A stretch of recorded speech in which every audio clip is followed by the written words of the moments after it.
tú y yo somos más que privilegiados, más que afortunados, más que bendecidos en disfrutar cada mañana la misericordia de Dios en nuestras vidas, que es nueva. De verdad, somos más que privilegiados. ¿Te has puesto a pensar lo que comprende la misericordia de Dios en tu vida? Sí, yo creo que todos tenemos conciencia de que Dios es misericordioso. Todos tenemos conciencia de que Dios ha tenido y tiene para contigo y para conmigo misericordia. Pero tú te has puesto a pensar lo que comprende la misericordia de Dios en tu vida. Tú te has puesto a pensar lo que Dios ha hecho por ti. ¿Te has puesto a pensar lo que Dios ha hecho por mí debido a su misericordia? Y esto, el experimentar la misericordia de Dios no tiene que ver con que hayas llevado una vida desastrosa y así puedas apreciar mejor la misericordia de Dios. No tiene que ver con eso. Me acuerdo que una vez estábamos en una reunión, había gente nueva y había algunos cristianos, y entre ellos había un cuate que había estado en la guerra, ¿sí? Había estado en la guerra de Vietnam, estaba ahí estudiando en el instituto, y había estado en la guerra, y tenía un testimonio muy fuerte,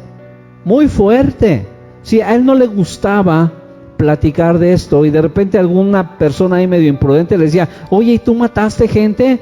Y esquivaba la pregunta y no le gustaba, pero de repente se ponía a hablar y decía un montón de cosas que le habían pasado en la guerra, obviamente cosas muy fuertes, muy crudas, sí, que ellos tenían que drogarse así al máximo para poder entrar al campo de batalla y hacer lo que les mandaban hacer, pero entraban así todos pasadísimos, sí. Y este cuate salió de eso, de la guerra, y siguió con ese asunto, y seguía en sus malos pasos, y seguía en sus drogas, etcétera, etcétera. Y cuenta él que una vez se le pasó la droga, no sé cómo se llama eso, pero se le pasó la dosis y se quedó el cuate arriba, y que para revivirlo, dice que un amigo le puso aquí una plancha caliente, hasta que casi le achicharró el brazo, y ni así reaccionó. Pero lo que voy es que este hombre tenía un testimonio muy fuerte. Y uno estaba ahí oyéndolo, y me acuerdo que había una persona ahí que no era cristiana, y volteó y me preguntó y me dijo, ¿tú también eras drogadicto?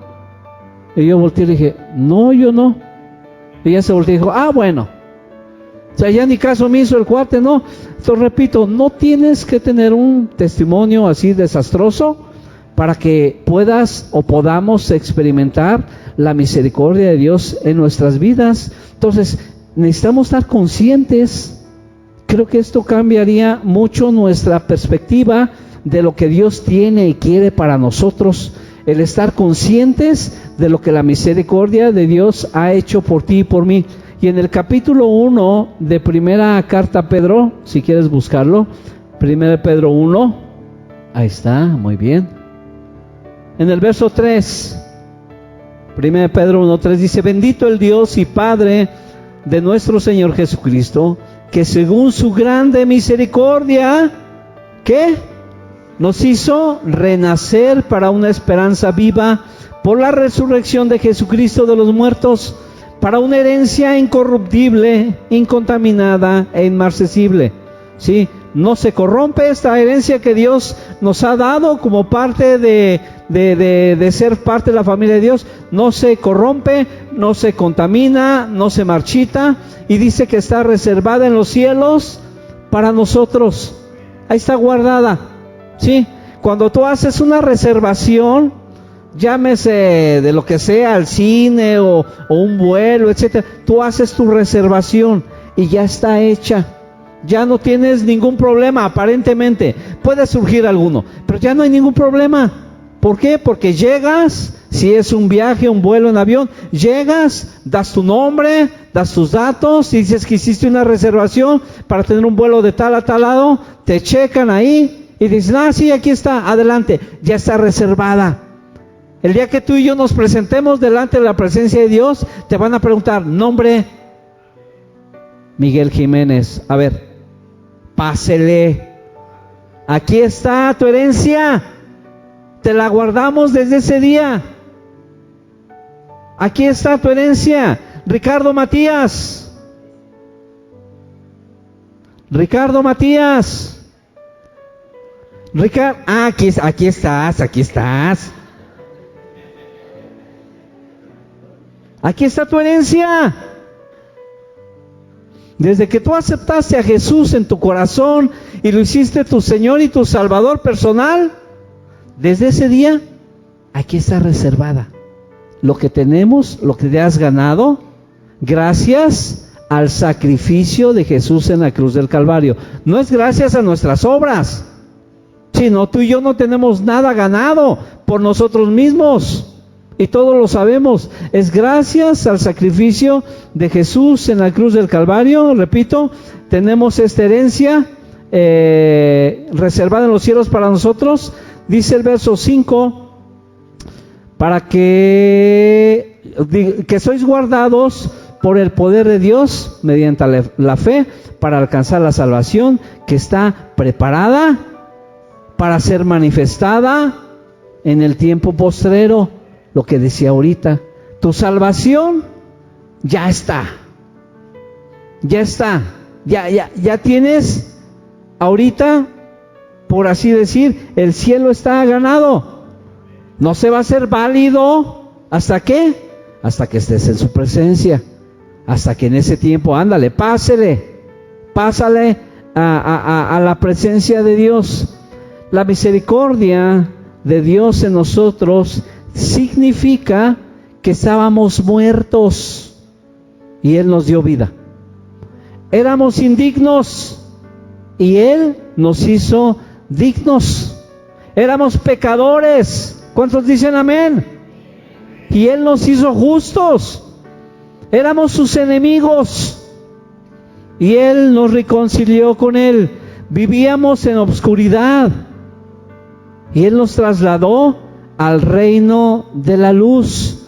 Vivíamos desprotegidos y ahora somos guardados, dice la Biblia, en el hueco de su mano. Ahí estás tú.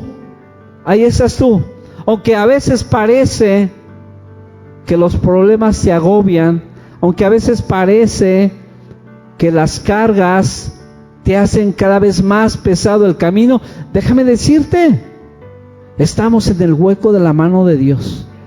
Aquí estamos y ahí estamos seguros.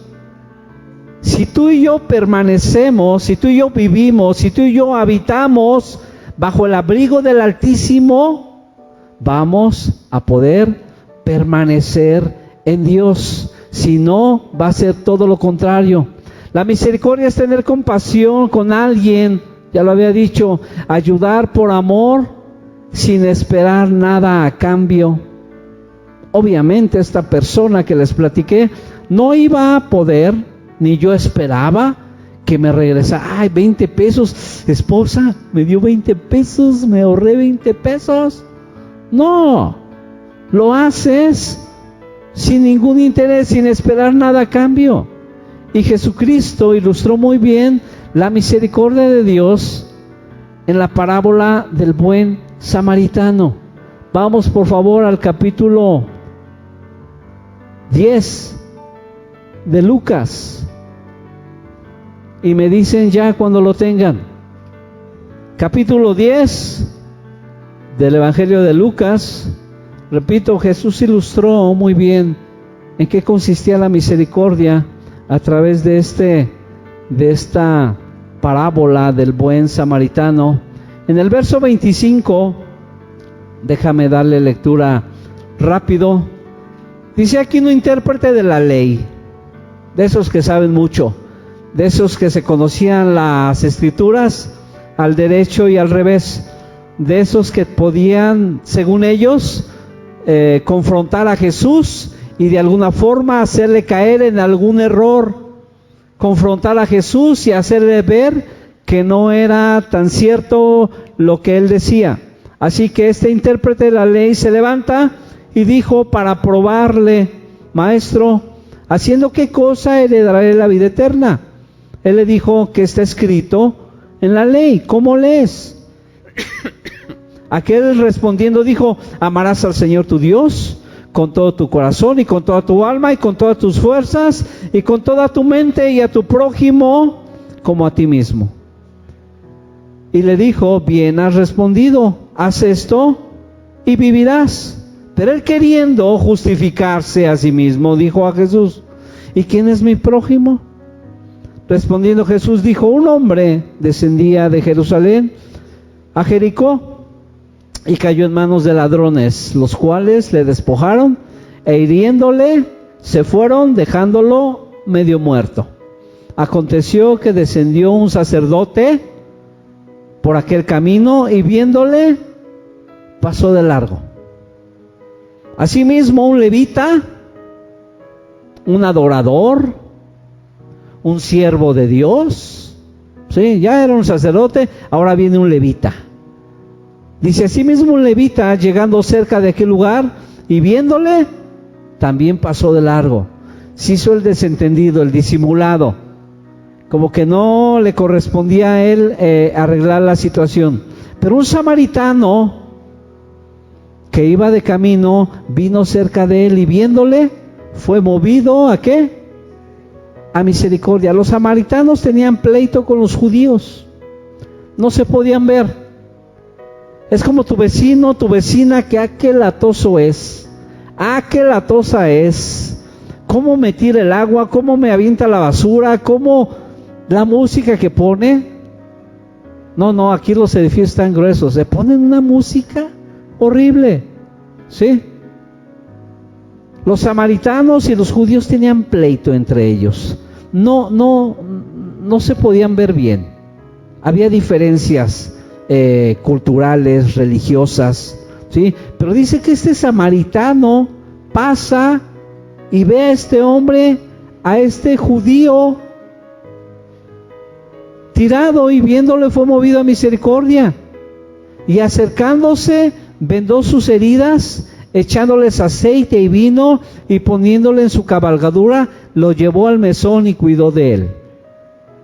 Yo imagino que en aquel tiempo bíblico las distancias eran muy largas, y él agarró y puso a este herido en su caballo, y él se fue caminando, no sé qué distancia, pero al final de cuentas no le pesó. Primero curarlo, ver sanar sus heridas, y luego subirlo a su caballo y él irse caminando. Otro día, verso 35, otro día al partir, sacó 2 denarios y los dio al mesonero y le dijo: cuídamele, y todo lo que gastes de más, yo te lo pagaré cuando regrese. ¿Quién pues? Pregunta Jesús. De estos 3, ¿te parece que fue el prójimo del que cayó en manos de los ladrones? Él le dijo: él cursó de misericordia con él. Entonces Jesús le dijo: ve y haz tú lo mismo. Oportunidades para manifestar uno de los atributos de Dios, que es la misericordia hacia nuestros semejantes, va a haber muchísimas. En el día a día tú y yo vamos a tener oportunidad de mostrar misericordia para con la gente de allá afuera, para con la gente de aquí mismo. Y Jesús termina diciendo: ve y haz tú lo mismo. Jesús nos pide a ti y a mí que tengamos misericordia con los demás, ¿sí? Y estoy seguro, repito, que Dios va a traer un caso específico a tu vida en que tengas que usar misericordia, y te vas a acordar del mensaje, y te vas a acordar que Jesús nos pide que tú y yo hagamos lo mismo y tengamos misericordia con la gente. Otro de los atributos que Dios tiene es su fidelidad. Su fidelidad. Hay muchísimos más. Yo nomás pude preparar 2, porque es muchísimo. Otro de los atributos de Dios es la fidelidad, es su fidelidad. El salmista dijo: de generación en generación es tu fidelidad. Sí, la fidelidad de Dios no tiene fecha de caducidad. Dice la Biblia que es de generación en generación y va a seguir por siempre la fidelidad de Dios en nuestras vidas. La Biblia dice que aunque tú y yo seamos infieles, Él permanece fiel. ¡Wow! ¡Wow! ¡Qué ejemplo! Que aunque tú y yo seamos infieles, mal portados, mentirosos, pecadores, chismosos, argüenderos, etcétera, etcétera, etcétera, dice la Biblia que Él va a permanecer fiel. A nosotros, con tantito que nos hagan, pero vas a ver, se la voy a aplicar. Así dicen los chavos, ¿no? Se la voy a aplicar. Yo iba en buen plan a saludarlo y me volteó la cara. Me vio y me volteó la cara. Que me lo tope enfrente.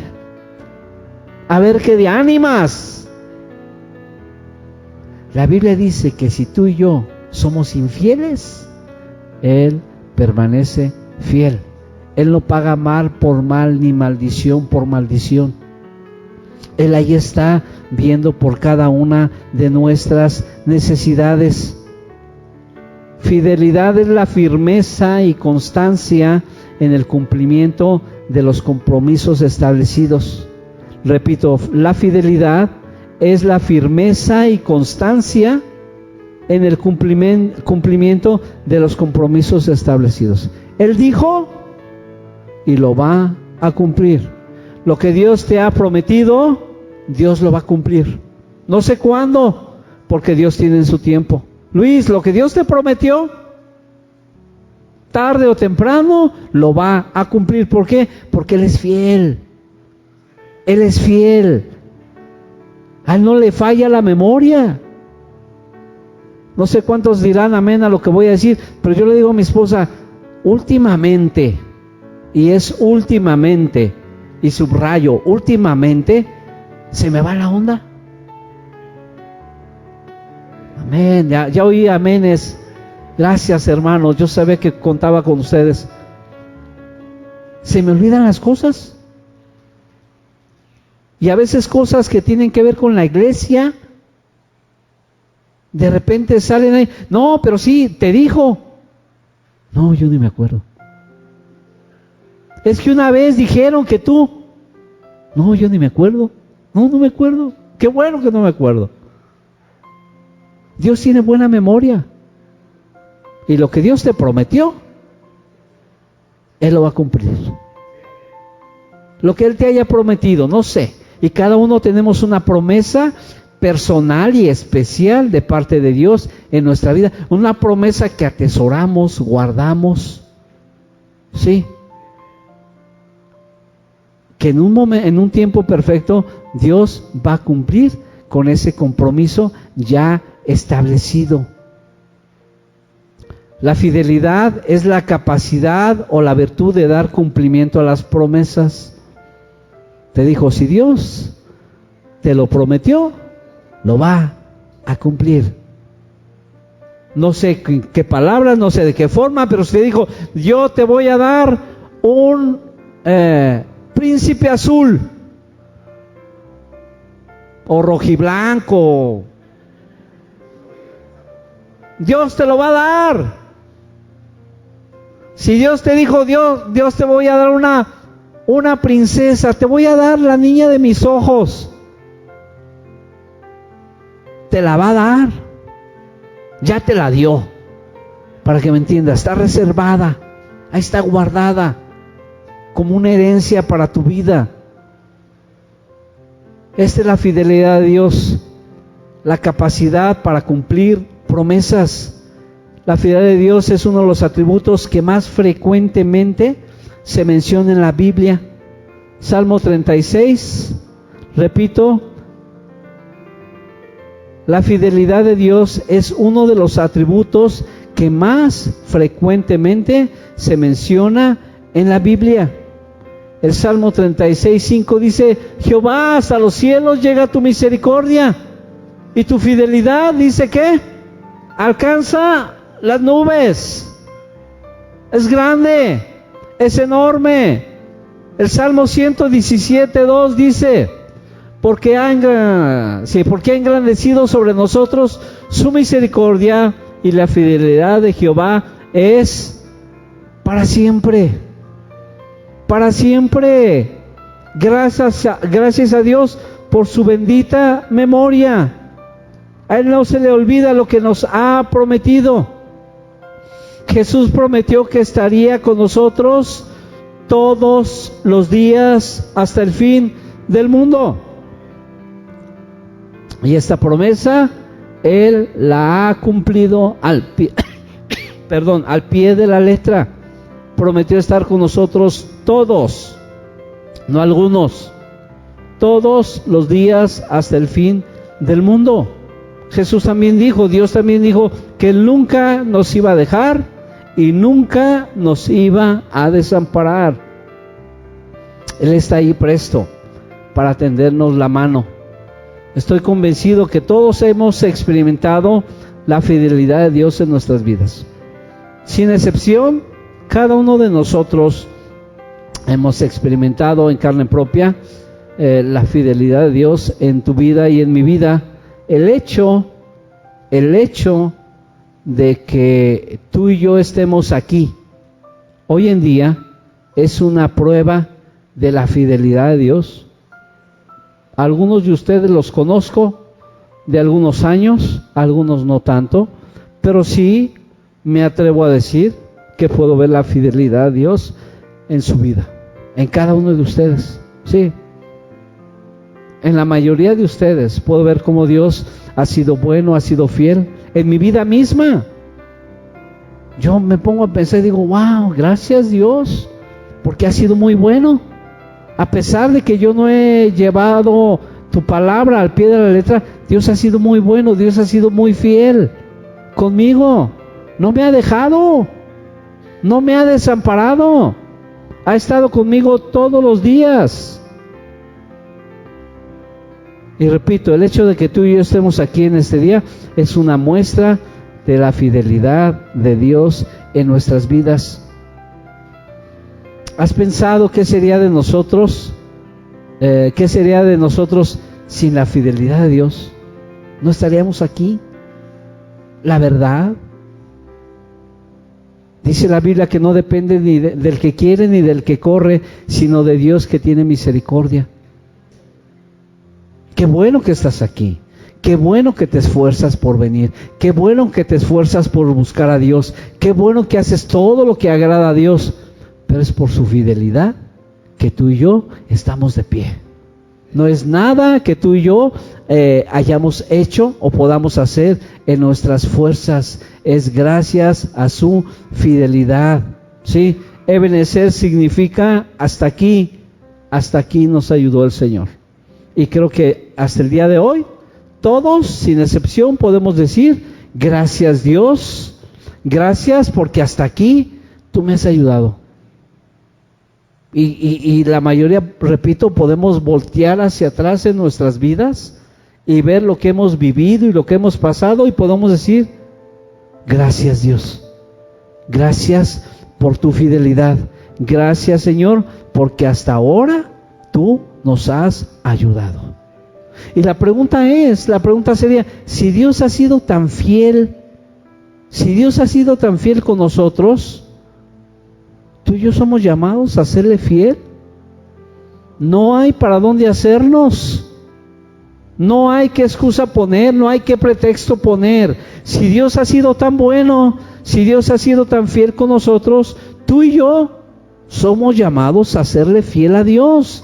Esta debe ser nuestra respuesta a la fidelidad de Dios en nuestras vidas, porque déjame decirte que a todo lo que Dios nos pide, Dios ocupa una respuesta. Si Dios te pide algo, Dios ocupa una respuesta.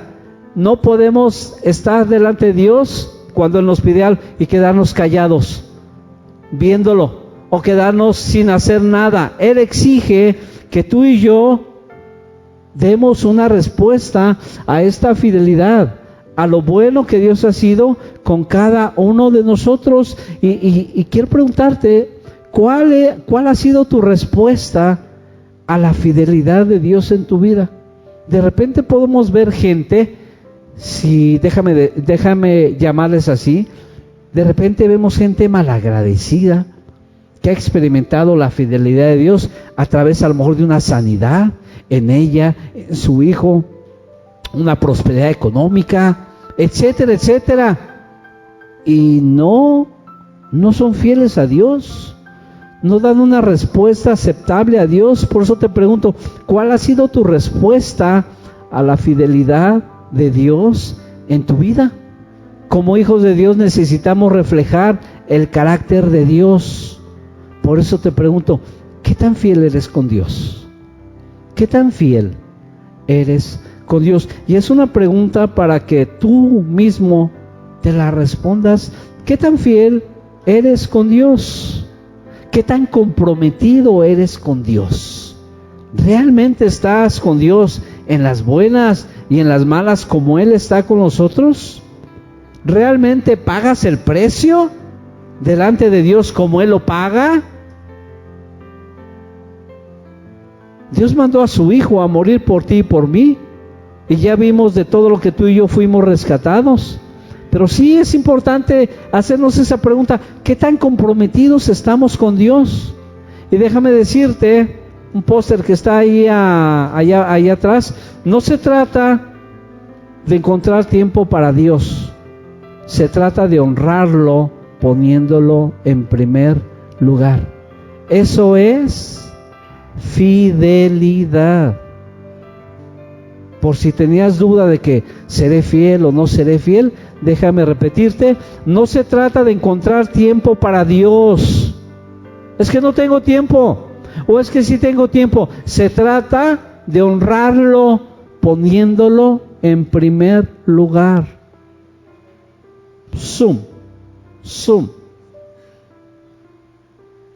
Poniéndolo en primer lugar. El Salmo 101:6 dice que Dios va a poner sus ojos en los fieles de la tierra. ¿Lo tienes? Dice Dios, mis ojos pondré, ¿en dónde? En los fieles de la tierra para que estén conmigo. El que ande en el camino de la perfección, este me servirá. Pero dice, mis ojos pondré en los fieles de la tierra. ¿Te imaginas que tú y yo podemos llamar la atención de Dios debido a nuestra fidelidad? Debido a la fidelidad que tú y yo mostremos, podemos llamar la atención de Dios. Yo no me imagino a Dios ahí en su trono, en el cielo, asomándose, casi así como yo estoy, asomándose, buscando un fiel. Obviamente visita todas las iglesias que hay en Guadalajara y no haya ninguna, y se queda medio triste y dice, Renacimiento, déjame ir a ver a Renacimiento, déjame ir a echarme una miradita a Renacimiento, porque dice que Él va a poner sus ojos en los fieles de la tierra. Y se asoma y te ve a ti, me ve a mí. Este hijo mío, wow, qué fiel ha sido. Wow, esta hija mía, mis respetos. ¿Cómo me honra con su tiempo? ¿Cómo me honra con sus alabanzas? ¿Cómo me honra poniéndome en primer lugar? ¿Cómo me honra comprometiéndose conmigo? Esto es lo que a mí me interesa. Esto es lo que a mí me gusta. ¿Sabías tú que como cristianos un requisito indispensable que Dios pide de nosotros es la fidelidad? La fidelidad. No hay nada mejor, me imagino, lo aseguro, que tener a alguien fiel a tu lado. Alguien que va a estar contigo en las buenas y en las malas. El subir y compartir la palabra no es nada fácil. Si alguien cree lo contrario, le cedo mi lugar. Es difícil. en el sentido que tiene una gran responsabilidad. ¿Qué digo, qué no digo? Y ya lo dije, y no debí decir. Las predicaciones ya está ahí el anuncio en el calendario, las pueden oír por YouTube. Y yo predico y me oigo y digo, ¿qué dije? Eso no debí decirlo. Es una gran responsabilidad. Pero repito, no hay nada como tener a alguien fiel a ti. Y a lo que voy es que antes de subir a predicar, hay aquí adentro hay una, no sé cómo llamarle. ¿Lo sientes tú también, Oscar, aquí? Sí, no se siente. Y le digo a mi esposa, ya me empezó a doler la panza. Ya me empezó a doler la panza. Y me dice, no te preocupes. Cuando tú subes, yo estoy orando por ti. Fidelidad. De que la riego, no la riego. Pero vamos a poner como si la regara. De que la riego. Pero ahí está ella, fiel a mí. De que la riega,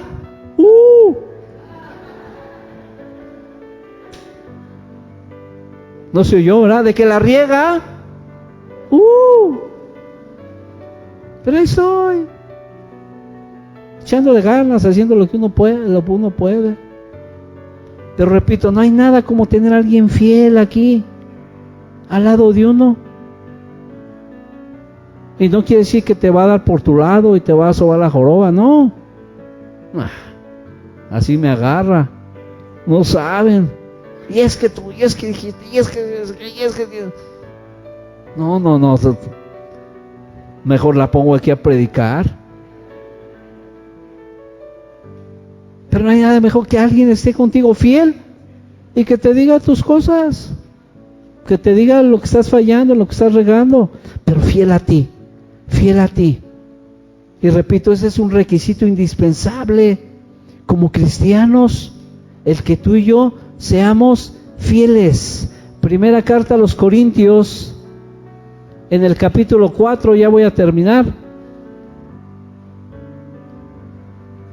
En el verso 1.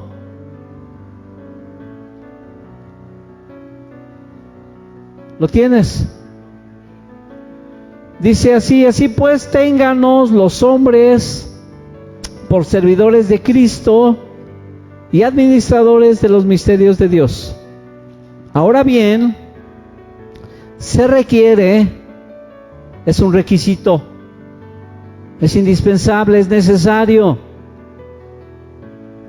Cuando tú vas a pedir un trabajo, hay requisitos, que te piden para ocupar ese trabajo. Y te dicen, no sé, uno de tantos, ocupas llevar este uniforme, y lo ves y está feo el uniforme. No, pero a mí no me, sí me gusta todo, pero el uniforme no me gusta. ¿No lo puedo evitar? No, es un requisito. No hay para dónde te hagas. No, pues no me gusta. Gracias por participar, el que sigue. La entrada es a las 6. ¿A las 6 tan temprano? No puedo entrar como 8:30, 9 porque me ando levantando medio tardezón. No, la entrada es a las 6. Es un requisito. No hay forma de negociarlo. Los que trabajan en fábricas saben que las cosas son así y así. No hay más. ¿Verdad, Oscarito?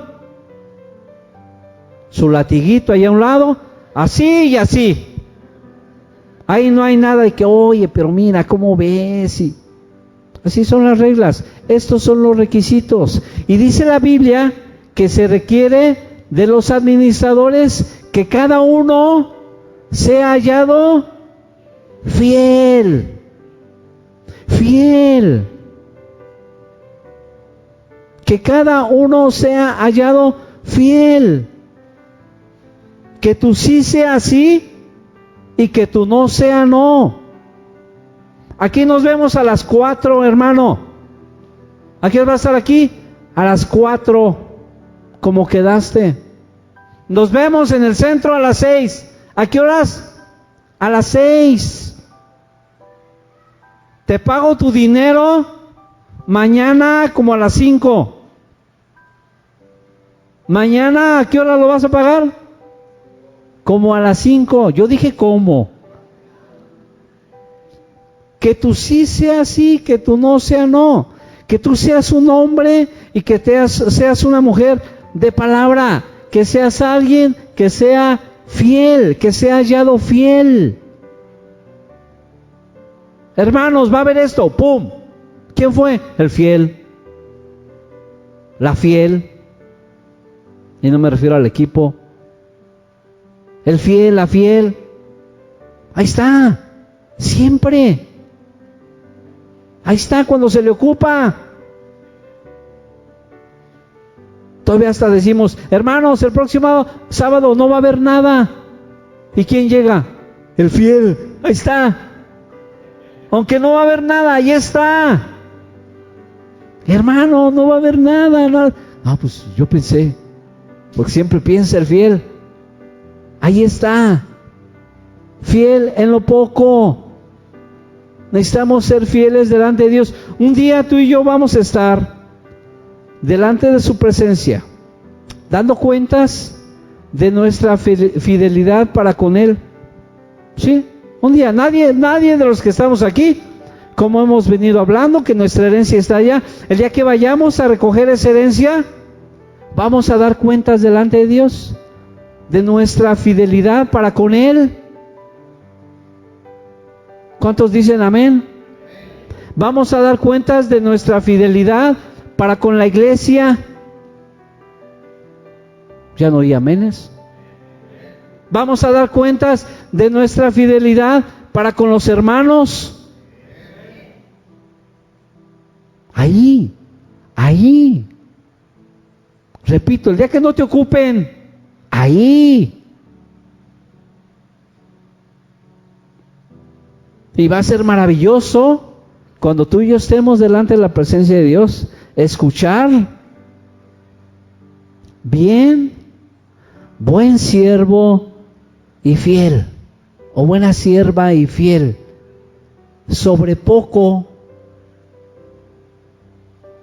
Si quieres búscalo en Mateo 25, 21. Y su Señor le dijo a estos siervos, luego leen la parábola ahí, a cada uno de ellos les repartió diferentes talentos. Y dice la Biblia que estos hombres fueron y lo trabajaron y obtuvieron ganancias de estos talentos. En otras palabras, lo que Dios te dé en tus manos, deposita en tus manos, tienes la responsabilidad, la obligación de trabajar con Él. Y algunos lo hicieron bien y otros lo hicieron mal. Algunos, dice la Biblia ahí, luego leen ese pasaje, que escondieron el talento. Pero hubo quien trabajó en él. Y cuando está delante de Dios, como tú y yo vamos a estar, su Señor le dijo, bien, buen siervo y fiel. Sobre poco has sido fiel, sobre mucho te pondré. Entra en el gozo de tu Señor. Dios nos conoce tan bien, que a ti y a mí nos pide que seamos fieles en lo poco. Poquito, o sea, no es mucho lo que te está pidiendo Dios. No es algo así, wow, un sacrificio así sobrehumano. Ay, es que si lo hago me voy a... No. Dios te pide a ti y a mí que seamos fieles en lo poquito.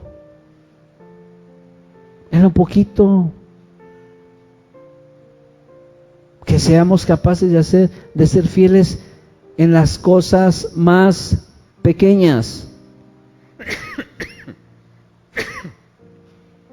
No sé, puedo sacar un montón de ejemplos respecto a cosas que necesitamos manejar con fidelidad. Ahorita que estamos con el trabajo de mías, a lo mejor, y no es el caso, por eso doy el ejemplo. hermano, quiero que me traigas la pintura verde para el próximo sábado porque hay que pintar. Y el sábado llega y, ¿la pintura? Sí, se me olvidó. Bueno, para el próximo sábado lo vamos a hacer. Sale. Y el siguiente sábado, oye, hermano, la pintura se me olvidó. O sea, necesitamos ser fieles en lo poquito, en lo poco. Concluyo diciendo que no se trata de cuán cristiano parezcas en el exterior. Se trata de tu relación personal con Dios. Repito, no se trata de cuán cristiano parezcas en el exterior. Se trata de tu relación personal con Dios. Se trata de cuán cristiano eres en el interior. Y solo a través de una verdadera relación, de una verdadera comunión personal con Dios, vamos a conocer los atributos de Dios y como hijos reflejarlos en nuestra vida, en el día a día. Amén. Ponte de pie, por favor.